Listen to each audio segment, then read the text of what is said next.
We're going to shift gears now to AEW, and we're going to be talking about their media rights because a major shakeup took place in the realm of entertainment. As you guys all know, the sale of Warner Brothers Discovery was the big talking point of the entire entertainment industry throughout the past couple of months. And for a short minute, we all thought that Netflix was going to be the one to purchase Warner Brothers Discovery. But the Ellisons, the guys that own Paramount Skydance, have been making moves, and they were hell-bent on buying Warner Brothers Discovery. They did not stop. Counterbid after counterbid after counterbid. Got so bad to the point where Netflix was like, you know what? We give up. We don't need this anymore. Screw you, Paramount. Go in. Damn. Go buy them. Damn. They didn't care. Well, shocking news came out last week on February 27th. Paramount is set to acquire Warner Brothers Discovery to form Next Generation Global Media and Entertainment Company. This was on February 27th, 2026. Paramount Skydance Corporation and Warner Brothers Discovery Inc. today announced that they have entered into a definitive merger agreement under which Paramount will acquire Warner Brothers Discovery, forming a premier global media and entertainment company focused on expanding consumer choice and empowering creative talent worldwide. Under the terms of the agreement, Paramount will pay $31 per share in cash for all outstanding shares of Warner Brothers Discovery. The transaction will unanimously be approved by the boards of directors of both companies and is expected to close in the third quarter of 2026, subject to customary closing conditions, including regulatory clearances and approval by Warner Brothers Discovery shareholders, with a vote expected in the early spring of 2026. In the event of the transaction has not closed by December 30th, 2026, WBD shareholders will receive a 25-cent per share ticking fee for each quarter, measured daily until closing. The merger unlocks innovative and compelling storytelling opportunities across the combined company's best-in-class film and television studios, streaming, and linear platforms. Together, Paramount and Warner Brothers Discovery will deliver greater choice for consumers through its leading streaming platforms with exceptional intellectual property portfolio that has produced popular franchises such as Game of Thrones, Mission Impossible, Harry Potter, Top Gun, the DC Universe, and SpongeBob SquarePants. David Ellison, chairman and CEO of Paramount Skydance Corporation, said, and I quote, "From the very beginning, our pursuit of Warner Brothers Discovery has been guided by a clear purpose to honor the legacy of the two iconic companies while accelerating our vision of building the next generation media and entertainment company. By bringing together these world-class studios, our complementary streaming platforms, and the extraordinary talent behind them, we will create an even greater value for audiences, partners, and shareholders. And we couldn't be more excited for what's ahead." David Zasloff, president and CEO of WBD, stated this, and I quote, "I'm very pleased with the outcome we achieved for WBD shareholders and the entertainment industry. Our guiding principle throughout the process has been to secure a transaction that maximizes the value of our iconic assets and our century-old studio while delivering as much certainty as possible for our investors. We look forward to working with Paramount to complete this historic transaction." Interesting. I needed to drink that water because I read a lot. But in terms of this, Paramount has managed to finally get what they want and bought Warner Brothers Discovery. Look, before I talk about how this affects AEW, I'm going to say this right here and right now. Regardless of what you think, whether or not if Netflix was going to buy Warner Brothers or whether or not Paramount was going to buy Warner Brothers, whoever won this bidding war, this would have been bad regardless. Let's be real with ourselves. Why? Because this is another scenario of the market basically getting gobbled up. Warner Brothers is an institution in entertainment. Literally an institution in entertainment. And they're being gobbled up by either Paramount or Netflix. Netflix it would have been bad regardless because, number one, Netflix's business strategy is really based on analytics, and they do not care at all about the theatrical experience. They will tell you that they do, but they do not care about the theatrical experience at all. They don't. They do not care about the theatrical experience at all. Paramount, on one hand, seems in a way like the better option, but at the same time, the amount of debt that Paramount is going to go under once they finalize this deal with WBD is going to be enormous. Not only that, the fact that Paramount will own Warner Brothers will be insane. Now, in terms of the political landscape, look, that's your opinion. I'm not going to be talking about that. At the end of the day, whoever had purchased Warner Brothers, it was still going to be it was going to be bad for the industry regardless. Because again, it limits the options for a lot of creators in the entertainment industry. It does. It's not good whatsoever.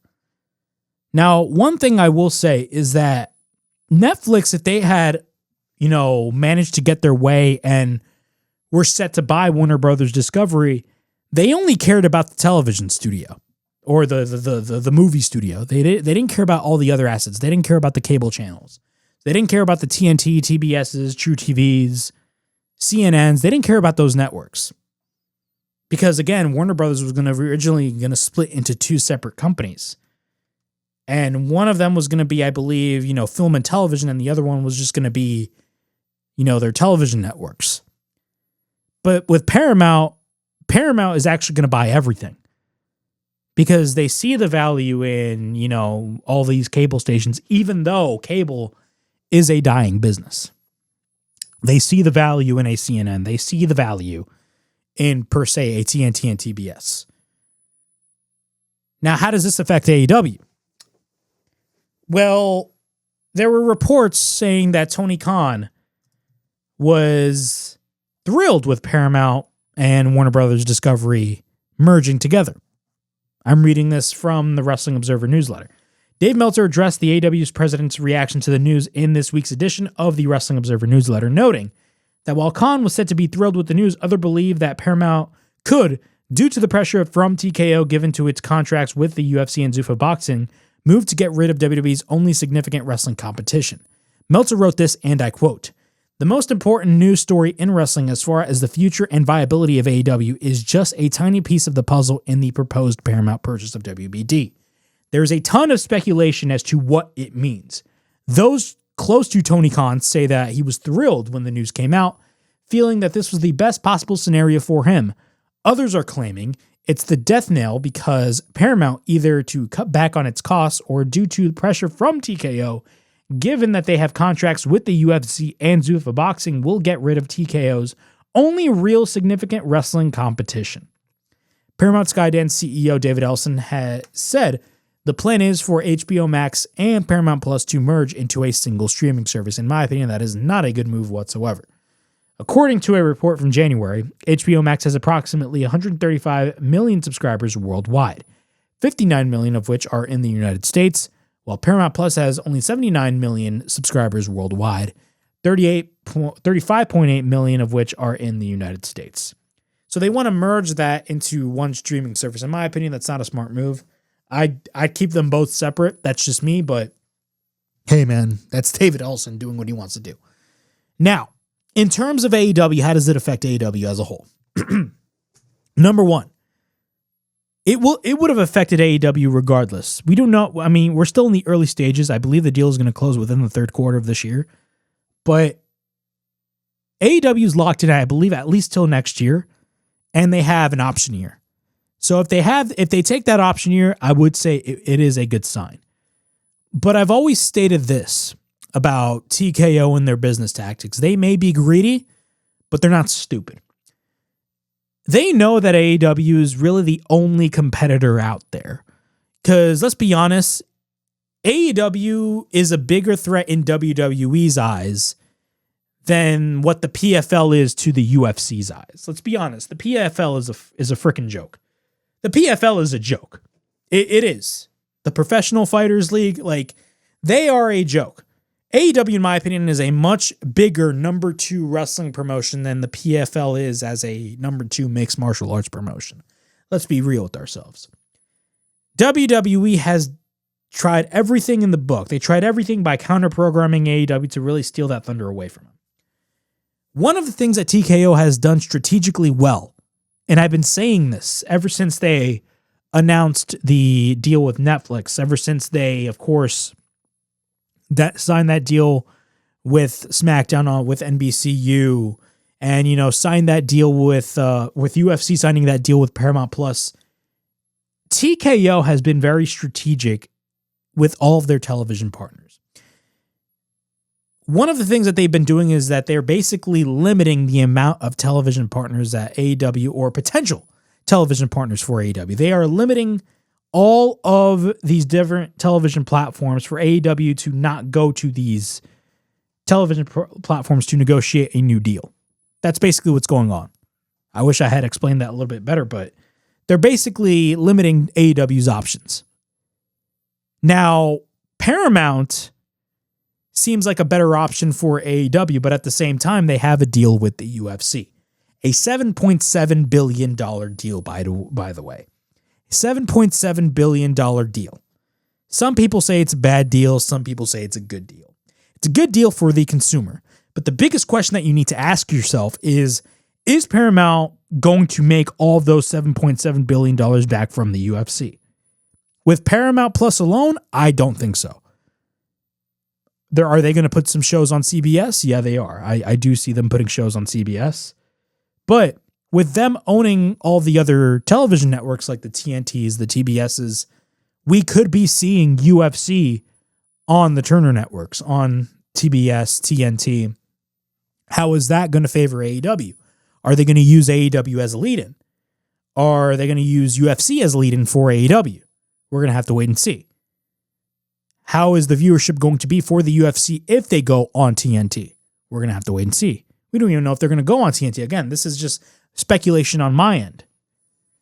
But once that deal for AEW is up, is Warner Brothers Discovery or Paramount Skydance going to look at this deal and be like, hey, we got these bigger, we got this deal with the UFC. We're going to favor the UFC more than AEW. We do not know. Again, UFC is a TKO-owned property. But at the end of the day, Paramount is the one that makes the decisions, not TKO. We also need to understand that PFL had a deal with ESPN when the UFC was on ESPN. Top Rank had a deal with ESPN. So, granted, where's Top Rank now? They don't have a deal, I believe, at the moment. Correct me if I'm wrong, but still. These are things that we need to talk about. How will this affect AEW? We have no idea. Will this limit, potential partners for AEW? Yes, it will. Because AEW cannot go to Paramount. Paramount and Warner Brothers are going to be merged into one. They cannot go to the CW. They cannot go to AMC. They cannot go to, granted, AMC is not really that big of a network, but they cannot go to a CW. They cannot go to a NBC Universal. Their options are limited once this deal is up. Their options are limited. Is Warner Brothers Discovery making money back from AEW? Do they still see AEW as valuable? We do not know. The only logical option I see AEW going to after their deal is up is Amazon. And that's not a bad platform. Amazon has hits. They got The Boys. They air sports. For God's sakes, they air Thursday Night Football. But still, this is still very early on. We do not know AEW's future, but again, I'm not going to doom and gloom like all these other people because I know there's a lot of doom and gloomers out there, but do not listen to those people because at the end of the day, they just want AEW to fail. At the end of the day, AEW existing makes the business better. Let's be real with ourselves.